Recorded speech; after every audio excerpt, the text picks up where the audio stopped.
Assalamu alaikum students, welcome back to my YouTube channel Chemistry with Zainab. I hope so you are all fine. And so our topic of discussion is calculation based on chemical equations. आज का जो हमारा topic है इसमें हमने study करना है कि एक हमारे पास इक्वेशन है, उसको जब बैलेंस कर लेते हैं तो हमारे पास क्या चीज़ें फाइंड हो जाती हैं। बहुत इजी टॉपिक है, जस्ट इसकी रीडिंग करेंगे तो आपको अंडरस्टैंडिंग हो जाएगी। इसमें से आपको शॉर्ट क्वेश्चन पूछा जा सकता है, लॉन्ग के लिए इम्पोर्टेंट नहीं है। सो स्टूडेंट्स, हम देखते हैं हमारे पास सबसे पहला जो लाइन है इस टॉपिक की, a complete and balance chemical equation tell us the mole ratio और mass ratio between the reactants and the product. ये इसकी एक हमारे पास डेफिनेशन है कि हमारे पास जो chemical equation, balance chemical equation होती है, उन्होंने बता दिया है कि एक हमारे पास जो बैलेंस्ड कंप्लीट केमिकल इक्वेशन है वो हमें क्या बताती है, दो चीज़ें बताती है। First one is mole ratio and the second one is mass ratio.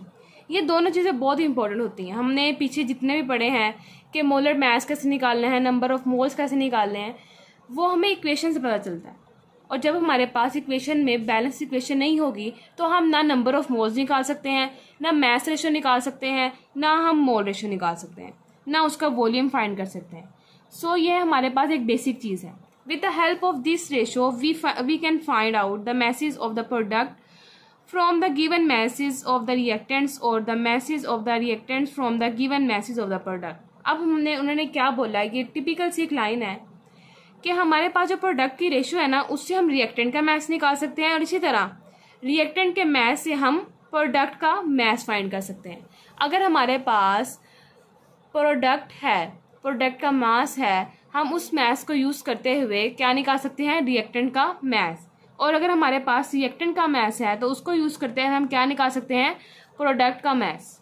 For example, the following equation tell us that 1 mole 10 gram calcium carbonate reacts with 2 moles 73 gram of hydrochloric acid to produce 1 mole of 111 G of calcium chloride, 1 mole 18 gram of water and 1 mole 44 gram of carbon dioxide।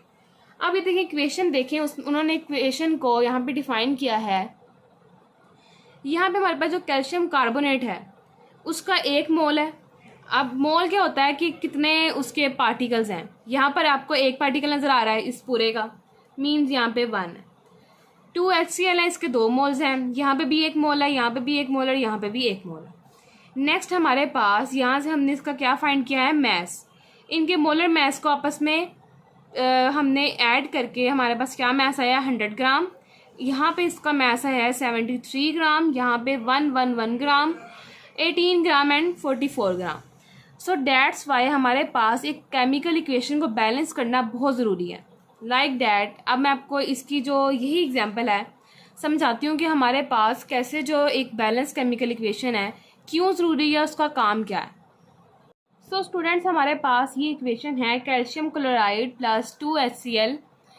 हमारे पास reaction यहाँ पे take place हुआ तो ये हमारे पास क्या product बनी है, calcium chloride, water and carbon dioxide. So first पे हमने यहाँ पे मेंशन कर लेना है कि ये हमारे पास क्या है, रिएक्टेंट्स हैं एंड दीज आर प्रोडक्ट्स। सो अब हमने देखना है कि नंबर ऑफ मोल्स कितने हैं, कितने मॉलिक्यूल यहाँ पे प्रेजेंट है, 1। तो यहाँ पे कितने नंबर ऑफ मोल्स हैं, 1 मोल। यहाँ पे हमारे पास कितने नंबर ऑफ मॉलिक्यूल्स प्रेजेंट हैं, हमें देखना है कि हमारे पास एक कंपाउंड है वो कितना कंपाउंड प्रेजेंट है। 1 टाइम है, 2 टाइम है, यहाँ पे कितना है, 2। तो इसके मोल भी क्या है, 2 मोल्स।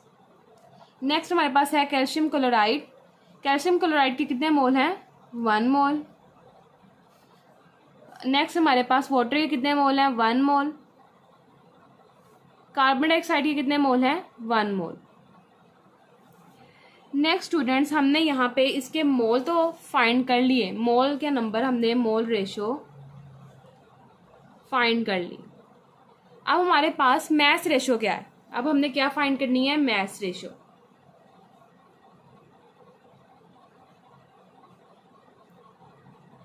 मास रेशो फाइंड करेंगे कैल्शियम, कार्बन एंड ऑक्सीजन का। जब हमने मास को ऐड किया तो हमारे पास कितने नंबर ऑफ ग्राम आए, 100 ग्राम। इस तरह हमने हाइड्रोजन और कलर जो हमारे पास क्लोरीन है उसके मोलर मास को जब ऐड किया तो हमारे पास कितना नंबर आया, 73 ग्राम। कैल्शियम क्लोराइड को जब हमने ऐड किया तो हमारे पास नंबर आए 111 ग्राम। अंडरस्टैंड। वाटर को जब हमने इसके मॉलिक्यूल्स को आपस में ऐड किया तो कितने हमारे पास ग्राम आए, मास 18 ग्राम। नेक्स्ट हमारे पास कार्बन डाइऑक्साइड है, यहाँ पे हमारे पास कितने ग्राम आया है, 44 ग्राम। आई होप सो स्टूडेंट्स कि आपको इस जो एग्जाम्पल है इसकी समझ आ गई होगी। नेक्स्ट हम अब चलते हैं अपने अगले पॉइंट की तरफ जो है limiting reactants. So students next हमारे पास टॉपिक है लिमिटिंग रिएक्टेंट्स। लिमिटिंग रिएक्टेंट इसके नाम से जाहिर हो रहा है कि एक रिएक्टेंट ऐसा है जो क्या है, लिमिट में है, जो पूरे जो रिएक्शन है ना उसको कंट्रोल कर रहा है। लाइक दैट हमारे पास कोई भी रिएक्शन है वो टेक प्लेस हो रहा है, उसमें जो क्वांटिटी रिएक्टेंट की कम होगी वो जो हमारे पास प्रोडक्ट है उसकी प्रोडक्ट भी क्या बनेगी, कम बनेगी। लाइक हमारे पास हम नींबू पानी बना रहे हैं, उसमें हमारे पास शुगर बहुत कम है, तो हम पानी, हमारे पास पानी जो है काफ़ी है, लेकिन हम जो नींबू पानी है उसी मिकदार में बनाएंगे जिसमें हमारी जो शुगर है वो कम्प्लीटली फुलफिल कर दे उसको, हमारा जो लेमनेड है वो अच्छे से बन जाए। लेकिन अगर हम ऐसा करें कि हम एक पूरा बड़ा पानी का टैंक ले लें, 25 kg वाटर हो और उसमें सिर्फ 1 kg शुगर हो, तो क्या होगा, हमारे पास लेमनेड अच्छा बनेगा? नेवर, इट्स इम्पॉसिबल, ये कभी भी अच्छा नहीं बनेगा। लेकिन वैसे ही हम देखें कि अगर हमारे पास 4 kg वाटर है, सपोज कर लिया, उसमें हम 1 kg शुगर डाल रहे हैं, जब उसका हम लेमनेड बनाएंगे सॉल्ट और लेमन डाल के, वो जो हमारे पास क्वांटिटी बनेगी वो क्या बनेगी, बहुत अच्छी प्रोडक्ट बनेगी। अब जिसमें हमारे पास शुगर, वाटर, सॉल्ट, लेमन क्या है, सब रिएक्टेंट्स हैं, एंड हमारे पास जो प्रोडक्ट बन रही है क्या बन रही है, लेमनेड। सो अब इस प्रोडक्ट को बनाने में सबसे जो अहम चीज़ है, अगर उसके कम और ज़्यादा होने से जिस पे इफेक्ट पड़ रहा है उसी को हम क्या बोलेंगे, लिमिटिंग रिएक्टेंट बोलेंगे। लाइक डैट हमारे पास वहाँ पे शुगर कम थी, शुगर अगर हमारे पास 1 kg है तो उसी के लिहाज से हमारी जो लेमनेड की अमाउंट है वो उस पर डिपेंड कर रही है। अगर शुगर कम है तो लेमनेड भी कम बनेगा, अगर शुगर ज़्यादा है तो लेमनेड भी ज़्यादा बनेगा। सो that's why sugar is called limiting reactant. I hope so students कि आपको इस ईजी सी एग्जाम्पल से इसकी समझ आ गई होगी। नेक्स्ट हम इसकी रीडिंग करते हैं। Limiting reactants in chemical reaction, reactants are not always mixed according to stoichiometric ratio. Stoichiometric ratio से हम किसी भी जो रिएक्टेंट है उसको मिक्स नहीं करते, मतलब हम कभी भी बैलेंस में मिक्स नहीं करते, हम बाद में निकालते हैं कितनी कितनी चीज़ें यूज़ की गई हैं। As shown in the balance chemical equation, most often in experimental works one or more reactant is are use in large excess. हमारे पास एक या एक से ज़्यादा जो रिएक्टेंट है बहुत ज़्यादा अमाउंट में यूज़ होते हैं। This is done deliberately to ensure that the other expensive reactant is use completely. अब हमारे पास इससे क्या पता चलता है कि कौन सा जो रिएक्टेंट है वो कितना ज़्यादा यूज़ हो रहा है, कि जो other expensive reactant is use completely, कि हमारे पास जब ये डन हो जाता है ना उसके बाद हमें पता चलता है कि कौन सा वाला जो रिएक्टेंट है, एक्सपेंसिव रिएक्टेंट है, जो अच्छे से इस्तेमाल हुआ है। सो स्टूडेंट्स नेक्स्ट हमारे पास है,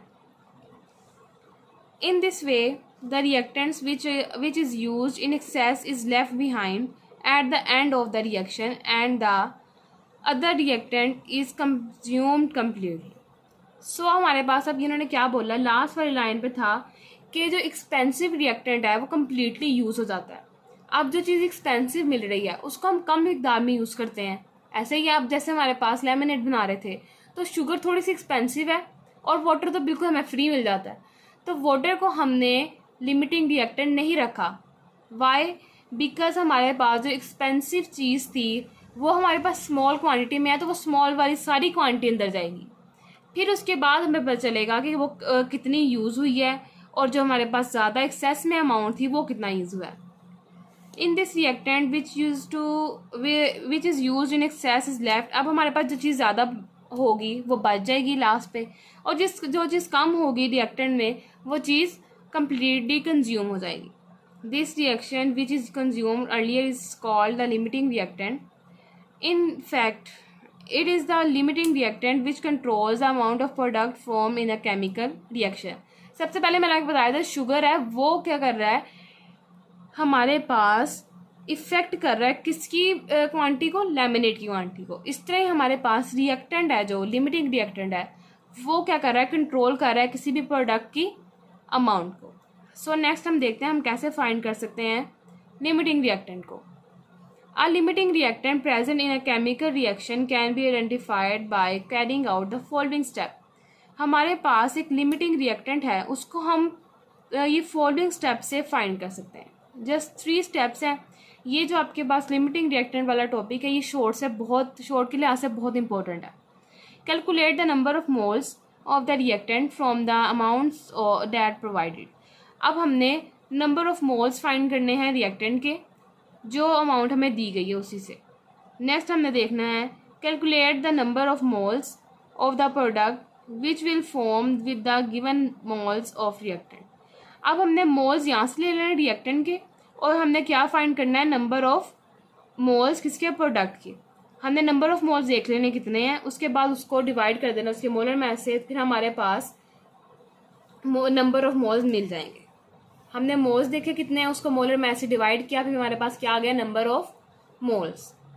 identify the reactant which give the least amount of product, this reactant will be the limiting reactant. अब हमारे पास ऐसा एक रिएक्टेंट होगा जिससे जो प्रोडक्ट है ना वो लिमिट में बन रही है, उसी जो रिएक्टेंट है उसको हम क्या बोलेंगे, limiting reactant. I hope so students कि आपको पूरा टॉपिक समझ आ गया होगा। अगर आपको वीडियो अच्छी लगी तो वीडियो को लाइक कर दें, शेयर कर दें, कमेंट कर दें। और अगर कोई भी ऐसा टॉपिक या पॉइंट आपको अच्छे से समझ नहीं आया तो आप उसको कमेंट सेक्शन में मुझसे पूछ सकते हैं। And don't to forget like and subscribe my YouTube channel.